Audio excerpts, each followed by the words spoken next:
Pernah merasa gampang lupa, sering bengong, atau kepala rasanya kosong? Bisa jadi aliran darah ke otak Sobat Herbal Nusantara lagi kurang lancar. Nah, ada satu herbal yang cukup terkenal di dunia dan sudah diteliti, namanya ginkgo biloba. Apa itu ginkgo biloba? Banyak yang belum tahu. Ginkgo biloba itu sebenarnya daun dari salah satu pohon tertua di dunia.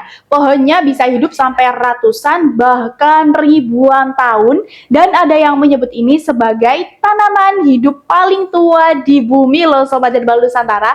Bentuk daunnya itu unik, seperti kipas, dan sejak ribuan tahun lalu digunakan dalam pengobatan tradisional di Tiongkok loh Sobat Herbal Nusantara. Sekarang, ginkgo biloba jadi salah satu herbal yang paling banyak diteliti di dunia, khususnya untuk kesehatan otak.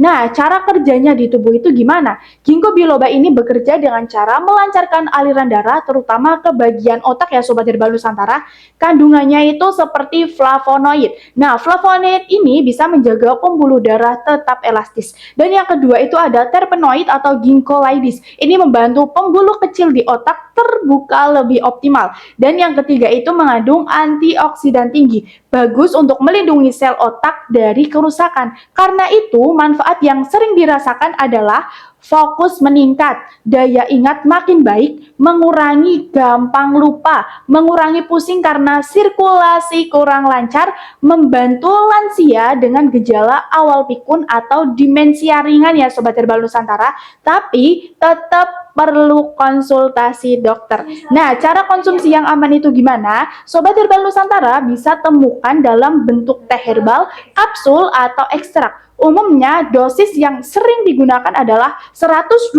sampai 240 mg per hari, tergantung kebutuhan. Tapi ingat, kalau sedang minum obat pengencer darah seperti aspirin atau warfarin, sebaiknya konsultasi dulu ya Sobat Herbal Nusantara. Jadi Sobat Herbal Nusantara, kalau sering lupa, susah fokus, atau merasa otak lambat bekerja, ginkgo biloba bisa jadi teman yang baik. Bukan obat instan, tapi kalau rutin perlahan, fungsi otak bisa terasa lebih baik. Semoga video ini bermanfaat. Sampai jumpa di video selanjutnya.